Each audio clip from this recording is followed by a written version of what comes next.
어떤 물체가 운동을 하고 있는데 처음에 내가 속도를 재봤더니 1m/s였어.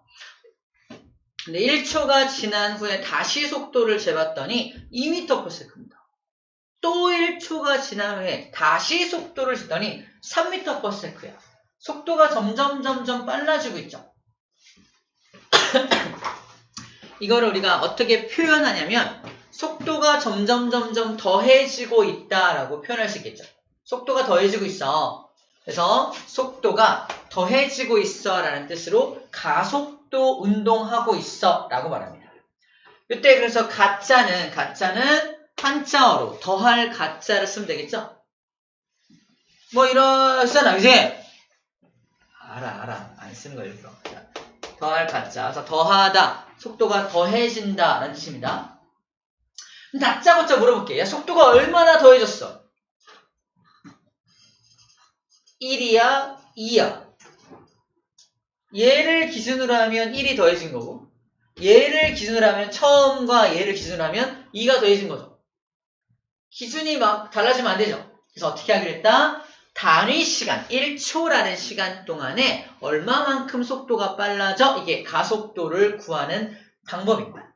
그래서 가속도가 너 얼마니? 한글로 먼저 쓸게요. 가속도가 얼마니? 라고 했을 때 단위 시간 동안에 내 속도의 변화량, 속도의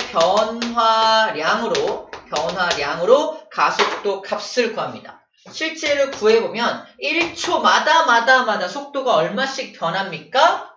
1m/s가 증가하죠. 그래서 1m/s가 나옵니다.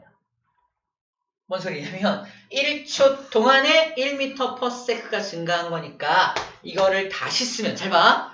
1m/s는 이렇게 표현할 수 있습니다. 요 멋지게 per라고 쓴 게 뭐냐면 분모와 분자를 나누는 요 기호인 거야. 그다음 분모가 또 있죠. 분모에 또 뭐가 들어간다? 1초가 있죠. 1초는 1분의 1초라고 쓸 수 있죠. 그래서 이 내항의 곱분의 외항의 곱으로 이제 분석을 하는 거야. 내항의 곱분의 외항의 곱이니까 세크 제곱이니까 세크의 제곱분의 1m 곱하기 1이니까 1m가 되겠죠. 답은 뭐다? 1m/s 제곱이라고 쓰는 겁니다. 그래서 가속도의 단위가 m/s 제곱이라고 말하고 있는 중이야. 가속도의 단위는 m/s 제곱이야. 왜요? 이게 아니라 단위 시간 동안의 속도의 증가량이니까 이렇게 써놓고 나면은 세크의 제곱이 나온다는 걸 우리가 인식할 수 있겠죠. 아, 그래서 세크 제곱이 나오게 되는구나 라는 걸 먼저 알아내는 거예요. 자, 이거를 이제 기호로 옮겨봅시다. 기호로 옮겨보면요. 자, 먼저 가속도라는 요 녀석은 아빠가 자동차의 속도를 빠르게 하기 위해서 페달을 밟아요. 이 페달의 이름 혹시 알아요? 악셀. 들어봤나? 악셀? 악셀 좀 밟아. 이렇게. 악셀. 이게 뭐냐면 영어 단어로 accelerate, 가속시키다는 뜻입니다. 그래서 가속도를 기호로 A라고 표현을 해요. A, 가속도 A라고 표현하고요. 시간은 T였죠? 속도는 V였는데 변화량은 어떻게 쓰냐면 앞에 삼각형을 붙입니다. 그래서 정리하면 가속도를 구하는 방법은 단위 시간 동안의 속도의 변화량으로 구한다. 와, 멋있죠? 뭔가 좀 있어 보입니다. 그죠? 이게 가속도 공식이에요. 단위는 m/s 제곱을 쓴다 라고 했습니다. 자, 처음 보는 기호가 나오네요. 요 델타. 읽을 때는 델타라고 읽어주고요. 의미는 변화량을 의미합니다. 요 기호는 대문자입니다. 대문자.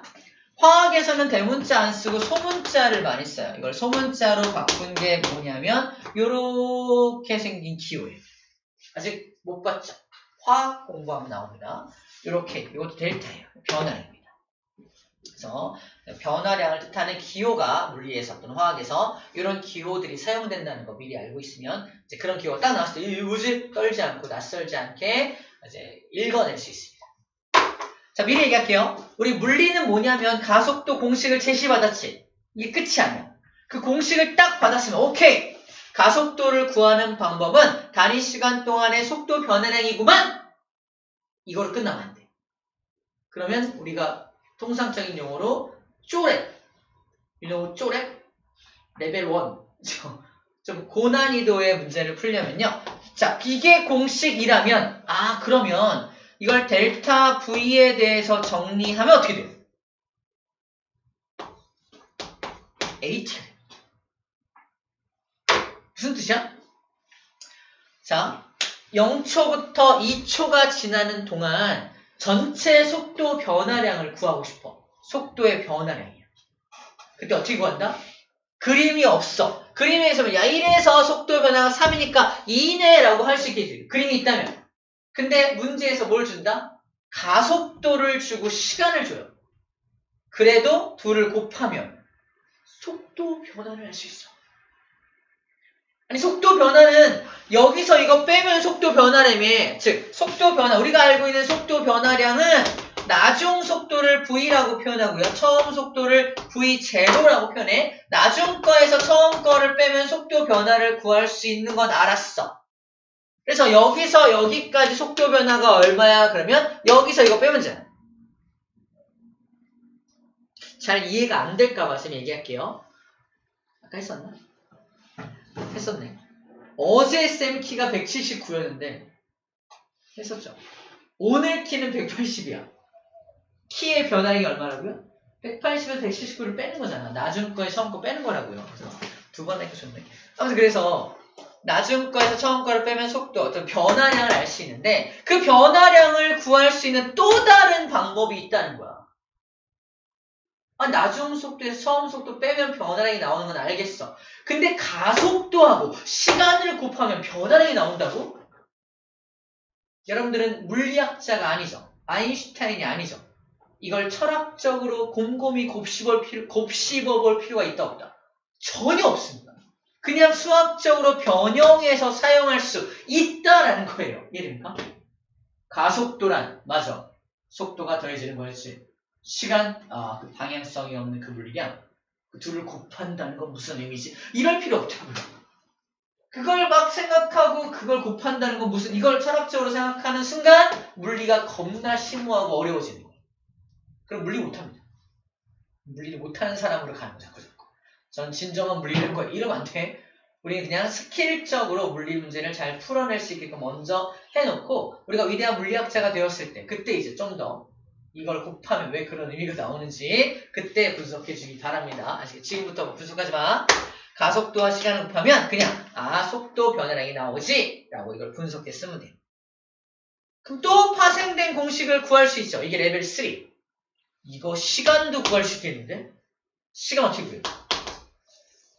델타 V를 가속도로 나누는 거예요. 헐. 이럴 수가. 속도의 변화량을 알고 가속도를 알면 얼마의 시간이 흘렀는지도 알 수 있대요. 그죠? 이렇게 여러 가지 물리량을 저 하나의 공식만 딱 제시받았지만 여러 가지 다른 물리량도 구할 수 있다는 겁니다. 이게 응용력이야. 별거 없어. 그냥 수학적으로 변형해서 문제에서 원하는 답을 찾아내는데 활용하면 됩니다. 이걸 활용할 때 사용하는 거예요. 앞으로 가장 많이 사용될 공식은 델타 V를 구할 때 어떻게 구한다? AT로 구하는 걸 가장 많이 사용하게 될 겁니다. 이런 걸 이제 가속도 공식만 딱 제시받은 게 다가 아니라 여러 가지 의미로 여러 가지 다른 것들을 구할 때 활용할 수 있구나라는 것까지 알고 있으면 되겠습니다. 그죠? 가속도에 대한 내용입니다. 자, 공식을 잘 봐봐. 가속도 공식이 단위 시간 동안에 무슨 변화량이라고? 속도의 변화량이죠. 속도는 뭘 가지는 물리량이야? 방향성을 가진 물리량이죠. 다시 말해서 이게 방향성을 가진 물리량이므로 가속도도 역시 뭘 가지는 물리량이다? 방향성을 가지는 물리량입니다. 정리하면 오늘 배운 것 중에 방향성을 가지는 물리량 3가지 배웠어요. 변이를 이용한 속도, 속도의 변화량을 이용한 가속도까지 다 방향성을 가진 물리량인 겁니다. 근데 이 가속도의 방향을 찾는 게 되게 헷갈려요. 봐봐. 속도의 방향은 내가 오른쪽 방향으로 움직이면 플러스, 왼쪽으로 움직이면 마이너스. 그냥 눈에 보이는 대로 플러스 마이너스를 정하면 속도의 방향은 알 수 있거든. 근데 가속도의 방향은 되게 어려워요. 예를 들어볼까? 가속도가 방향성이 있다는데 왜 가속도 방향이 저 방향이지?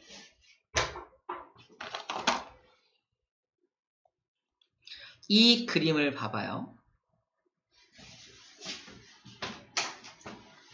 자동차가 V의 속도로 오른쪽 방향으로 움직이고요. 2V의 속도, 3V의 속도로 오른쪽으로 움직이고 있습니다. 속도의 방향은 어디예요? 오른쪽이죠. 가속도 방향은요? 가속도 방향이요? 단위 시간 동안의 속도의 변화량의 방향이니까 속도의 변화량의 방향이 가속도의 방향 아닐까요?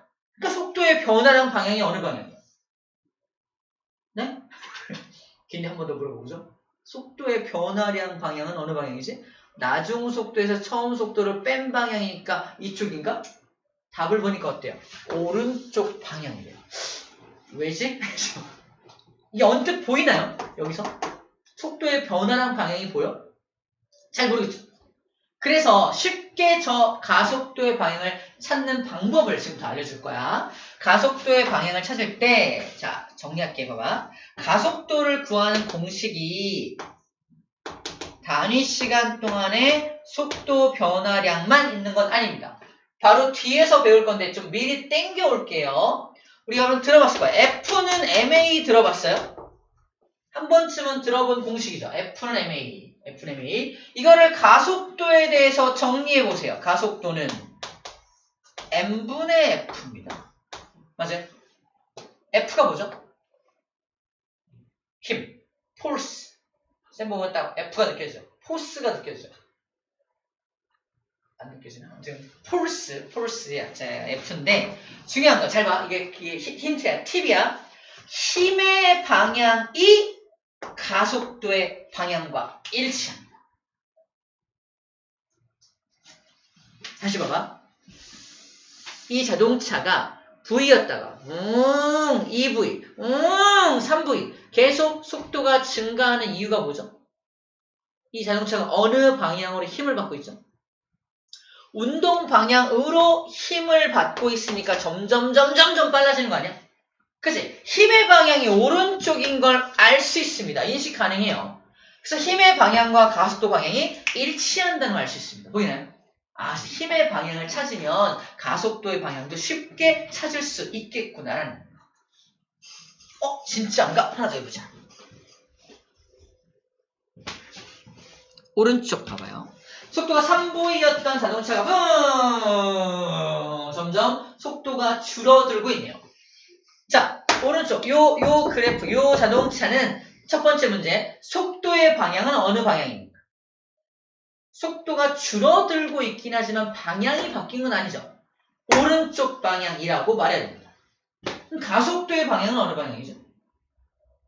왜 속도가 줄어들죠? 운동 방향의 반대 방향으로 힘을 받고 있기 때문에, 즉 이쪽 방향으로 힘을 받고 있기 때문에 방해를 받아서 속도가 줄어들고 있잖아. 힘의 방향이 왼쪽인 걸 인식할 수 있습니다. 그게 바로 가속도의 방향과 일치하고 있죠. 맞아요. 그래서 가속도 방향 찾을 때 이 물체한테 어느 방향으로 힘이 가해지는지를 찾아주면 됩니다. 정리하면요. 그래서 가속도도 방향성이 있기 때문에 운동 방향과 같은 방향, 오른쪽 방향을 플러스 가속도라고 한다면 왼쪽 방향의 가속도는 마이너스 가속도라고 놓을 수가 있겠네요. 속도의 방향도 플러스죠. 얘는 속도의 방향이 플러스죠. 오른쪽이니까. 그래서 속도의 방향과 가속도의 방향이 일치하면 속도가 점점 빨라집니다. 맞나요? 속도의 방향과 가속도 방향이 반대면 속도가 느려지는 거예요.